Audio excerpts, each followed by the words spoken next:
Hi, everyone. This is David Cohen, and I'm here with my amazing co-host, Brad Feld. Hey, Brad. And this is the Give First podcast. In the startup world, Give First means simply trying to help anyone, especially entrepreneurs, without any expectation of getting anything back. So we'll be talking to mentors and founders about what Give First looks like in action and how it makes great entrepreneurship possible. We polled everyone, and they said consistently that their favorite part of the show was the legal mumbo jumbo. So here it is. The following discussion is an expression of personal opinion and does not represent the opinion of Techstars or any company we discuss. Our conversations for informational purposes only, including any mention of securities or funds. This is not legal, business, investment, or tax advice and is not intended for use by any investor. Certain of Techstars funds own or may own in the future securities in some of the companies discussed in this podcast. Got it?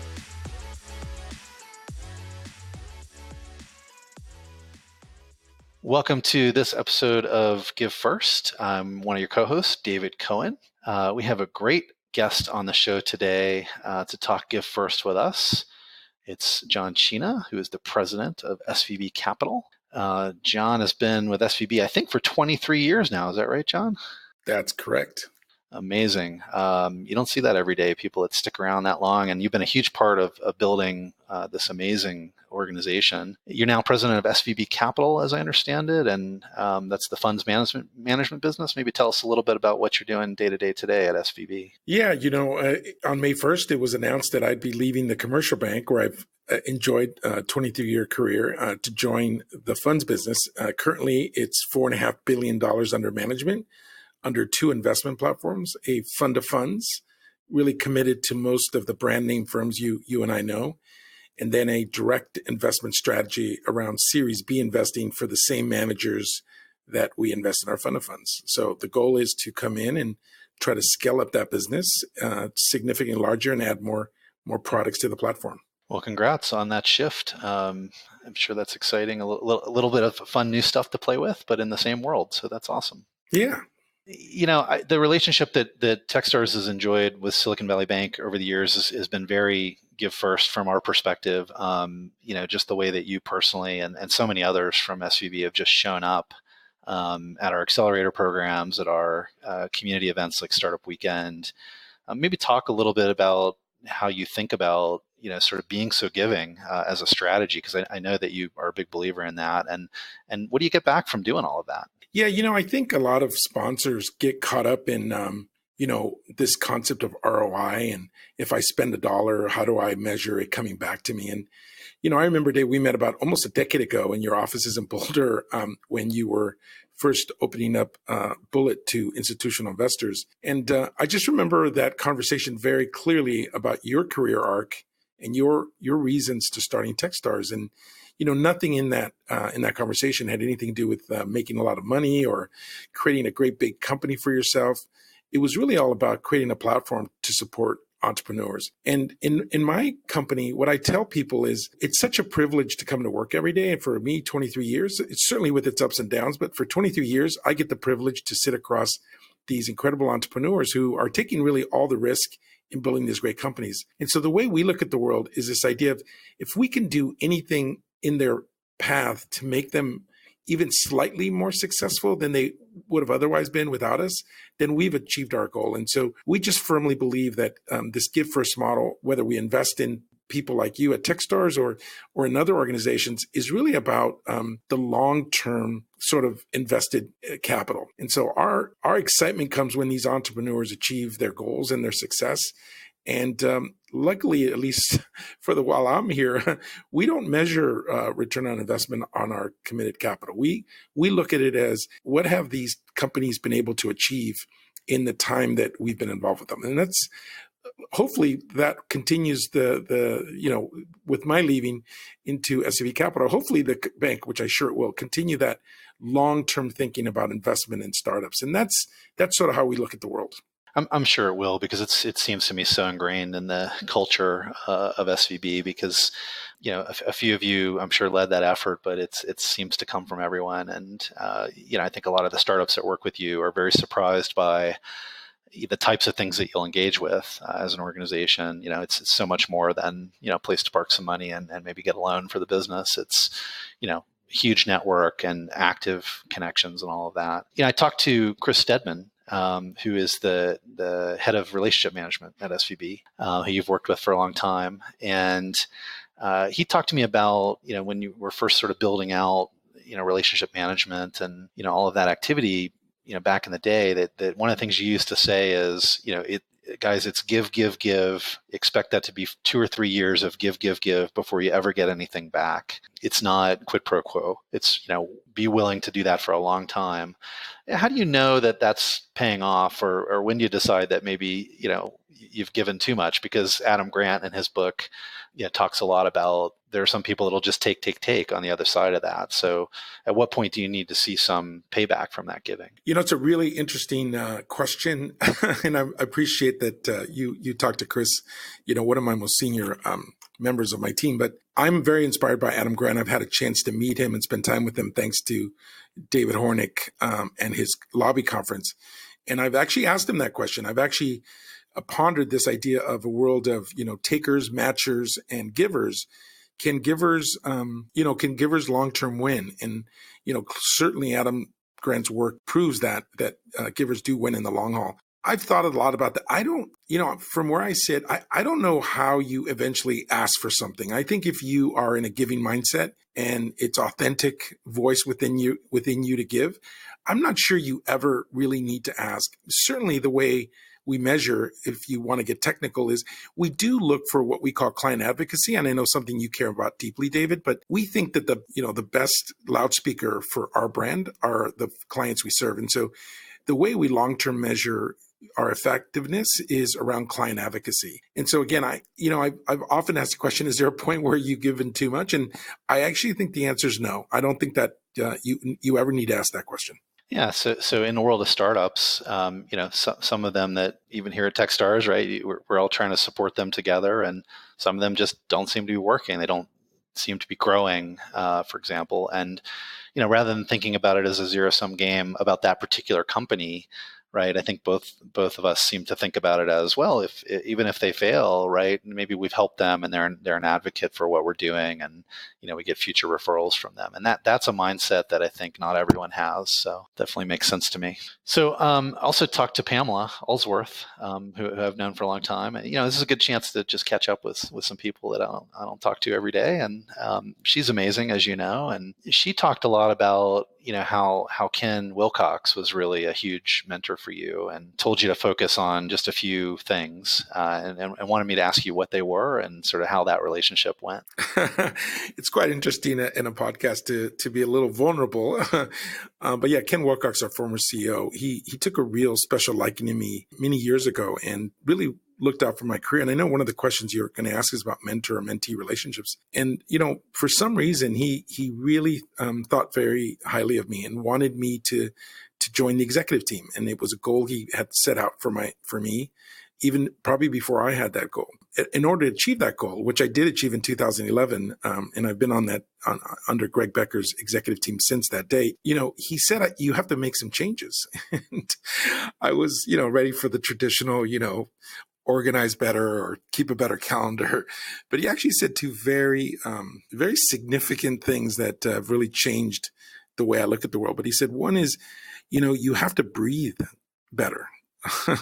He said, you breathe too loudly. You take deep breaths and you don't breathe well. And so that was one of the recommendations. And he actually recommended a breathing coach. And the second thing he said is, you're too loud. You've got to, executives aren't loud. They're contemplative, they're thoughtful, and they raise their voice very infrequently. And so those were the two bits of advice he said. If we can work on your breathing, and if we can get you to, speak softer, then you have a really clear chance to join Greg's team. And before we do that, obviously, Greg's got to say yes. And so let's work on those things. So I thought that was and I don't mind sharing that story because it's interesting, that not every day that someone gives you that type of feedback, but it certainly paid dividends. That blows my mind, because what you expect to hear is, you need to work on, a particular skill that's very business related. I guess they are business related, but it's sort of that. It sounds like there was a willingness to give you, some sort of truth, right? That this is maybe how others are perceiving you that you could work on. And clearly that stuck with you for a long time. But it's totally not what you would expect, the type of advice you'd get from a mentor. So sometimes it comes out of totally unexpected places. But do you think it had a huge impact? It did. I mean, I think when I look back now, having been part of the executive team, it is a collaborative effort when you're a Section 16 officer on a publicly traded company. And, how you behave in that room really forms the way other people experience you. And so being very mindful of your place and your presence is really, really important. The other thing about this mentor-mentee relationship model, when you think about entrepreneurship, is, there has to be two very willing parties. I mean, in Ken's case, he really took some executive risk, if you think about it, to lean in and support me. I certainly wasn't a clear, choice to be the next executive of the bank back in 2010 at the time when the decision was being rendered. And I think that's part of it. One is an executive has to take personal risk. And on the other end of it, I had to be a willing participant. I could have easily said, that's really rude, or I don't appreciate that feedback, but I had to be willing to actually look deep inside and be willing to change. And I think that's what's really interesting about this, mentor-mentee relationship, that both parties take on risk, and there has to be willingness on both ends to commit to one another. Well, and I'll put you on the spot and say, what did Ken get back from that? From my perspective, I'm sure he got a lot. I'm guessing he remained a shareholder. You were a huge part of, creating enormous value for SVB, and if I'm not mistaken, breaking into the S&P 500 and just, huge progress. So I'm sure he got a lot back financially, but do you think he got back anything else from that relationship and sort of helping you in that way?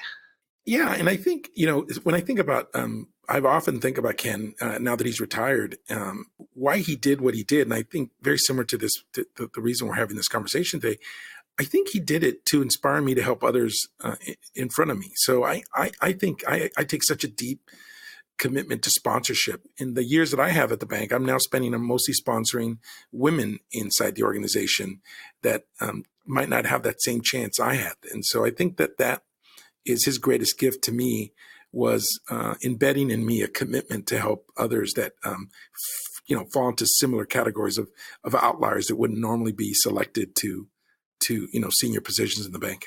It's interesting that you bring up sort of the advocacy around women. I know that's one of your passions in venture, and you have lots of ideas about that. And you talked some about the difference between mentorship and sponsorship. Maybe talk a little bit more about how you think that we need to advocate for women in those areas and what that difference is. People always ask me, why do you have such a commitment? And, as a first generation Mexican-American from immigrant parents, for me, it's simple. Women, form 50% of our society. And if they're not getting advantages or being disadvantaged, then certainly people of color have a lot worse chance. And so for me, it's just a very rational way to look at the world, that we're not using the talents of half of our society. And especially in our industry, David, where, VCs generate, less than 3% of the capital being raised by women. And then when you look at the entrepreneur statistics, they're just slightly better at under 10%. And so, at the time at the bank, in my new role, I'm really excited to try to bring products that really support giving capital to women in both the GP side and on the entrepreneur side. So I'll be spending a great amount of my, energy focused on how do we go to the LP community and get them to commit funds to women GPs and women entrepreneurs. And I think it's a perfect time. And I really believe that from where Silicon Valley Bank sits, we sit a unique place in the ecosystem where, we get a chance to potentially dent the universe a bit. And that's what I'm really looking forward to, that opportunity. I see the same opportunity. We'll talk more offline about that, but I see the coupling of that with these managing director roles that we have here at Techstars, where you get 10 investments a year, and you can build a portfolio of 50 companies in 5 years. Is hard to do anywhere else, and it's an apprenticeship model you learn from doing, and so there might be something fun to collaborate on there as well. Absolutely. Hey, I want to switch gears. Both Pamela and Chris gave me a tip about the best thing they've learned from you.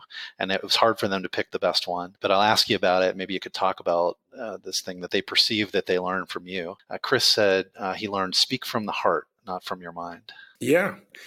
I really think that the best storytelling out there when I'm captivated by by a presentation or a fireside chat is when people speak very authentically. And, you get one chance to say important things typically. And if you're going to say them, don't use buzzwords, don't go off scripts.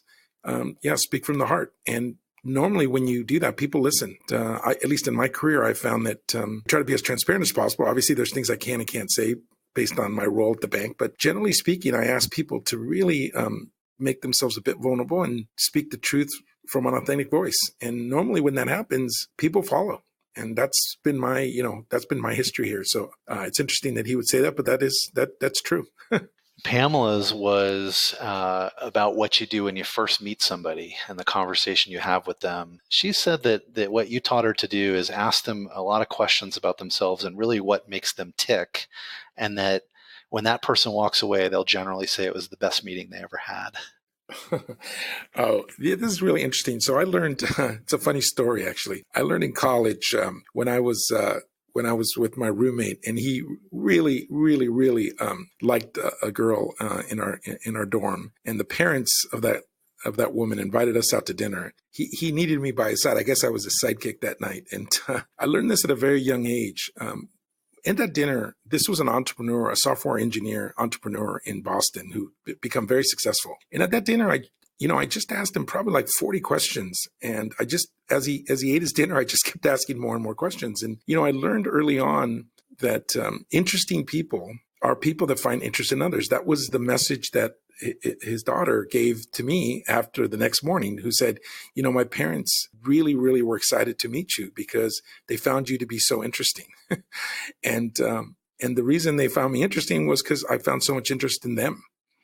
And I think that what Pamela's getting at is when I meet entrepreneurs, I really have a deep interest in understanding what they're trying to build, who they are, and realistically what we can possibly do to help them. And to do that, you can't get into some script and you can't follow some, product chart. You really have to understand what's driving that entrepreneur. And the only way to do that is to ask a lot of questions. And so that's what she's getting at, this idea that you have to really understand that journey, that arc that entrepreneur is on. And to do that, you've got to be ready to be prepared and ask a lot of important questions.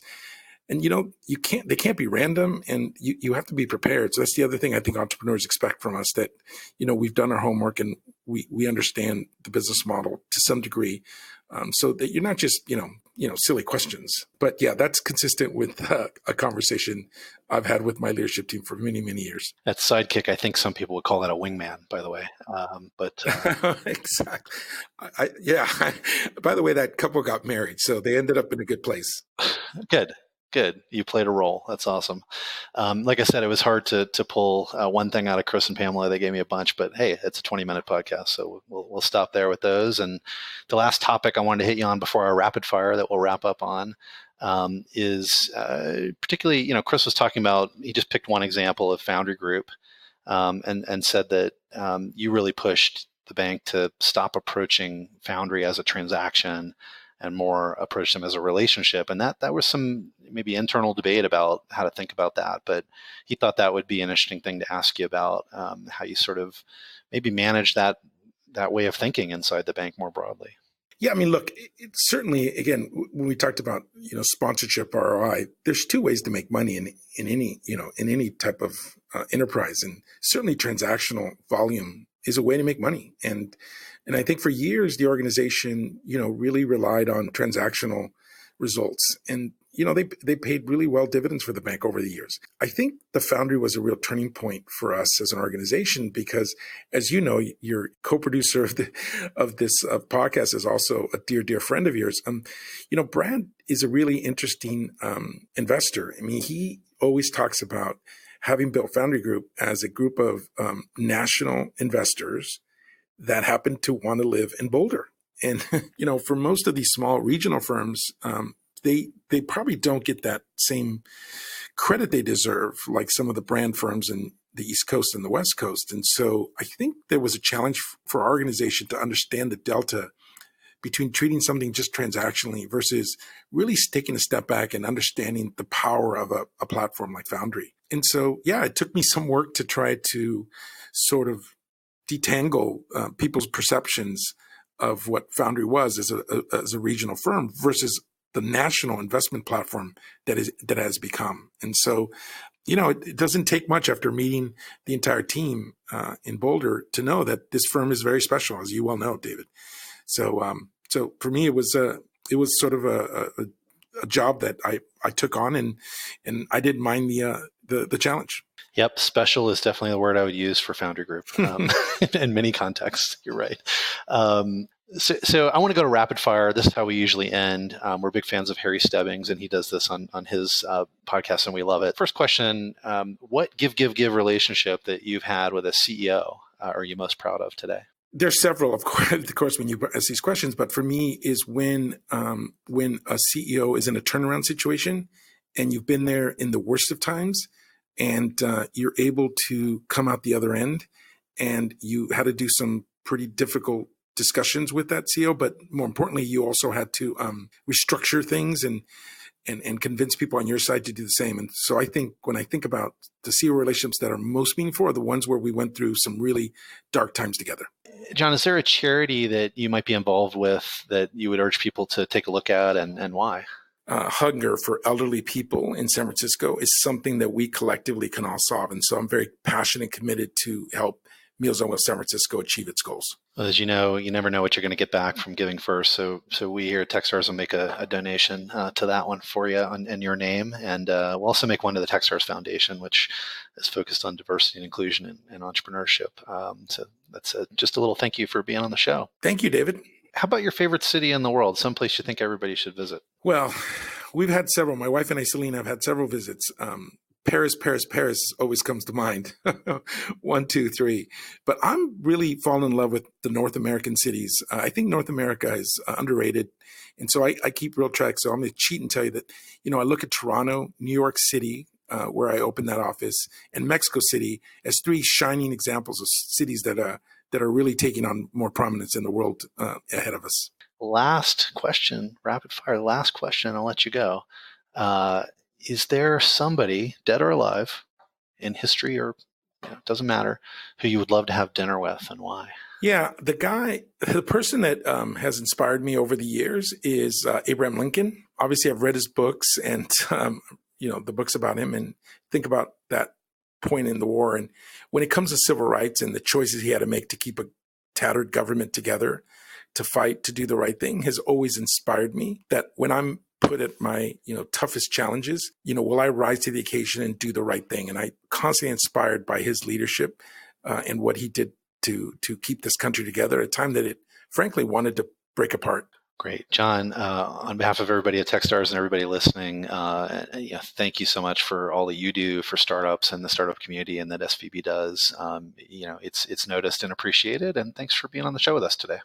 Thanks, David.